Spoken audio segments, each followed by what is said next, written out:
Madame, Monsieur, bonjour, bienvenue à tous au sommaire de votre édition. Les nouveaux horaires de travail dans les administrations et les services publics dans les wilayas du sud du pays. Une décision qui ravit plus d'un. On verra l'exemple dans la wilaya de Adrar.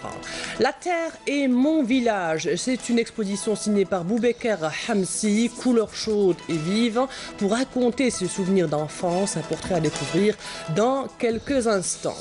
De la mode, dont notre édition, un défilé de prêt-à-porter et de vêtements masculins à la place de Boulorine, des vêtements revisités avec une touche algérienne traditionnelle. Avec cette vague de chaleur qui sévit dans les wilayas du sud du pays, l'aménagement des horaires de travail dans les administrations et les services publics durant ce mois d'août a été très bien accueilli par les citoyens, comme c'est le cas à Adrar. Moudana Walhamoudi. À Adrar, la température dépasse les 40 degrés pendant la journée.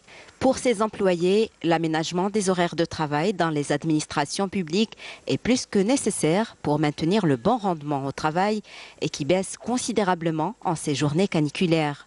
De ce fait, le travail commencera à 6 h du matin jusqu'à 13 h et ce, durant tout le mois d'août.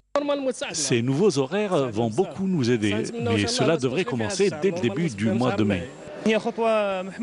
C'est une bonne initiative, mais elle devrait être généralisée sur toute la saison estivale. Chaleur, fatigue et soif, des facteurs éprouvants pour les employés.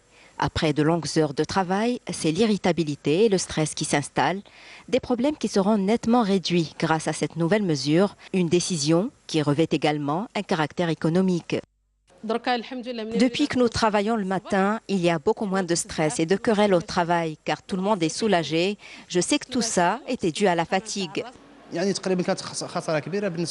L'ancien système de travail causait beaucoup de dommages à l'économie. Les appareils, les climatiseurs devaient rester allumés toute la journée et les employés me disaient tout le temps que même s'ils étaient présents, ils ne pouvaient pas travailler. Cette mesure applicable dans toutes les wilayas du Sud vise à adapter le monde du travail aux conditions climatiques dans cette région, connue par les grandes vagues de chaleur. Chacun son occupation l'été, certains aiment s'adonner à la lecture. Ainsi, les espaces culturels de la wilaya de Ouargla, notamment les bibliothèques et les salles de lecture, viennent d'être enrichis de plus de 1000 nouveaux titres. De la lecture pour les tout petits, les étudiants et les chercheurs. Jazia Bayou. Quoi de mieux que de prendre un livre et s'adonner au plaisir de la lecture? Tel est le cas de certains Ouarglis qui viennent de bénéficier en cette saison estivale de nouvelles bibliothèques, des endroits de savoir et de culture où les habitants grands et petits aiment s'y rendre avec joie et grand intérêt. On retrouve de tout dans cette bibliothèque, Internet et tout ce qui nous intéresse pour nos études. Tout est disponible dans cette bibliothèque qui est destinée à tous les niveaux. Cette bibliothèque nous permet de faire plusieurs activités qui ont pour but d'améliorer le niveau intellectuel de tous les jeunes. Une cinquantaine d'espaces culturels entre bibliothèques et salles de lecture se trouvent à Ouargla. Et pour une meilleure gestion de ces espaces culturels, les autorités locales ont permis à certaines associations de prendre en charge la gestion interne de toutes les bibliothèques. Suite à un accord de coopération signé avec la direction de la culture, nous allons en tant qu'association pouvoir gérer ce nouvel espace culturel. Ces bibliothèques n'étaient pas meublées et Dieu merci, nous avons pu le faire. Nous avons rassemblé les encadreurs et le personnel nécessaire et nous avons proposé au ministère de la Culture de céder la gestion des bibliothèques aux associations. Avec plus d'une cinquantaine d'espaces culturels, Ouargla pourra aisément distraire ses habitants assoiffés de savoir et de culture. À l'étranger, en Afghanistan, un double attentat suicide dans une mosquée chiite ce vendredi à l'heure de la prière a fait au moins 4 morts et 60 blessés à Gardès, dans l'est de l'Afghanistan, ont annoncé les autorités locales qui s'attendent à ce que le bilan s'alourdisse. L'explosion s'est produite à l'heure de la prière. Il y avait 2 kamikazes qui ont déclenché leur charge à l'intérieur de la mosquée chiite, a indiqué le chef de la police provinciale. Parlons en retour en Algérie et parlons de mode maintenant avec le prêt-à-porter masculin. Ainsi, l'association Shabab Mawahib wa Afaq a organisé hier à la placette de Boulourine un défilé qui s'intitule La mode Ta'na, signé par le styliste Redouane Rabaïn. Des vêtements de tous les jours revisités avec une touche algérienne. Regardez ce reportage de Lamia Boudbouda. La placette de Boulourine, un bel espace public que l'association Shabab Mawahib wa Afaq a exploité pour organiser un événement pour que les citoyens s'approprient et fassent vivre leur quartier et mettre en valeur la culture populaire. Nous, l'important, c'est de faire revivre tous ces endroits parce que les espaces existent. Mais les gens ne sortent pas beaucoup. Donc si on fait pour les enfants, pour les grands, concernant les artisans, on veut faire sortir tout ce monde et se retrouver pour des moments conviviaux. Voilà. Plusieurs volets construisent l'événement. Les enfants sont restés sages comme des images face au tour de magie de Reda Bouneb et ont prêté une attention particulière aux clowns. Le volet majeur revient au défilé du styliste Redouane Rabaïn et sa nouvelle collection de prêt-à-porter hommes qui s'intitule La mode Ta'na. Une collection traditionnelle revisitée pour permettre aux jeunes d'être dans une tenue moderne avec une touche algérienne.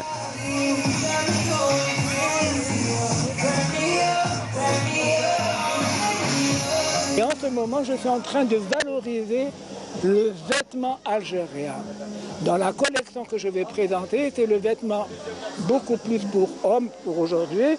Donc je valorise le pantalon loubien, mais de manière très jeune. Jean avec des broderies. Je fais rentrer le motif de broderie algérien, mais de manière différente. Au programme, une exposition vente où une dizaine d'ambassadeurs d'un savoir-faire unique vous feront découvrir leurs créations originales et partageant avec vous leur passion à l'exemple des tableaux de Amé Sidali, un pur enfant de la Casbah.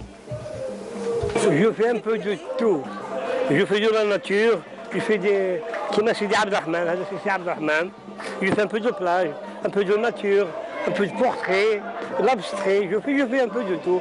D'ailleurs, mes œuvres sont là, vous pouvez les voir. Et j'ai commencé à la peinture très très jeune. Je me suis arrêté à l'âge de 18 ans. Pendant 40 ans, je n'ai pas touché au pinceau.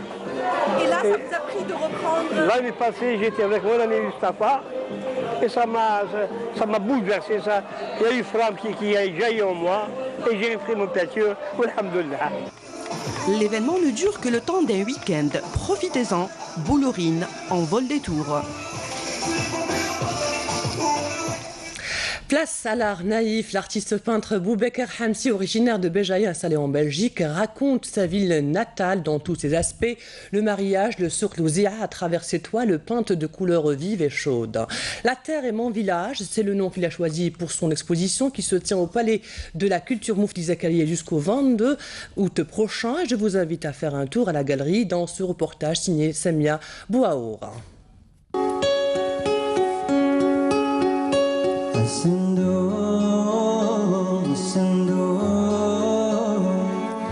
Une nostalgie à l'enfance, racontée grâce à la plume d'Hamsi Boubacar, un artiste autodidacte installé en Belgique.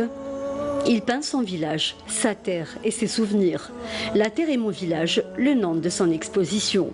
J'ai fait de la peinture quelque chose que je faisais du lever du soleil jusqu'au coucher du soleil.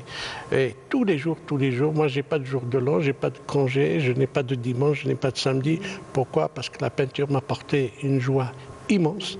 Mais le plus grand plaisir, c'est de replonger dans mon enfance, dans cette Kabylie où je suis né, où j'ai vécu, pour des scènes pour lesquelles j'ai vécu, qui malheureusement, une grande partie ont disparu.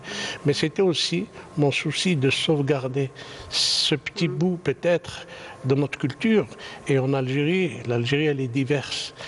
Qu'on soit à Taman Rasset ou chez en Aurès ou à Timimoun, je crois qu'il y a des richesses, immenses.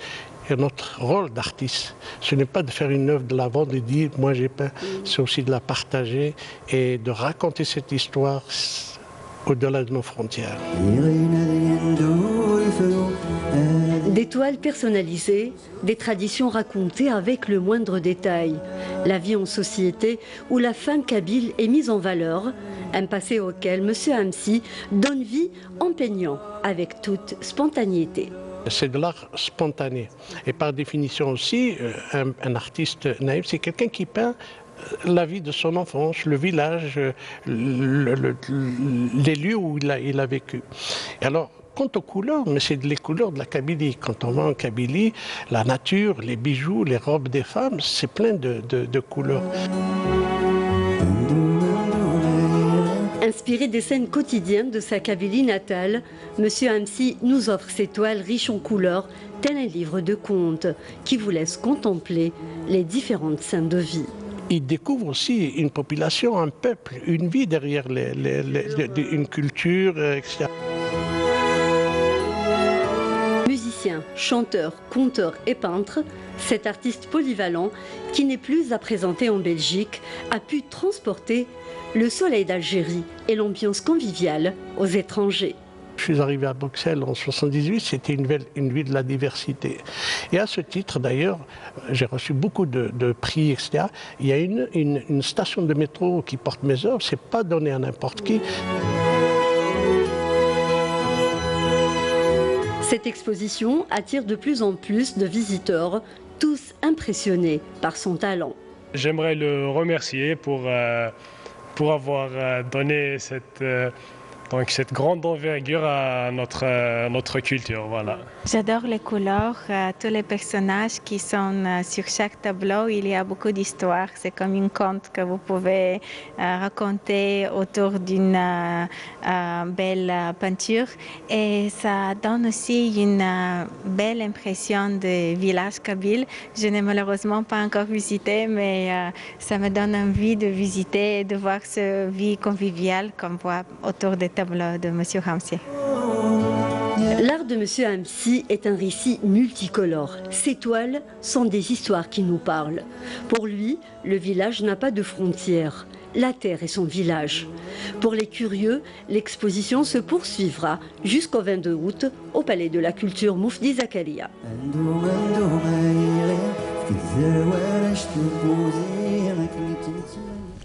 Et c'est très beau.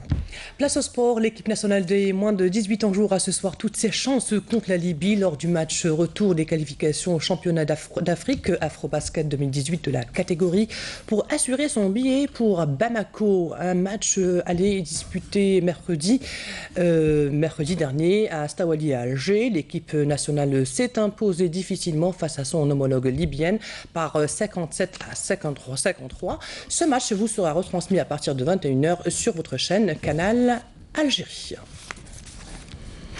Et c'est la fin de cette édition préparée par la rédaction de Canal Algérie. Merci à vous de l'avoir suivi. Dans quelques instants, les prévisions météo de Fari El Chir. L'information continue sur notre site entv.dz, sur YouTube Canal Algérie ou sur notre page Facebook. À ce soir, au revoir.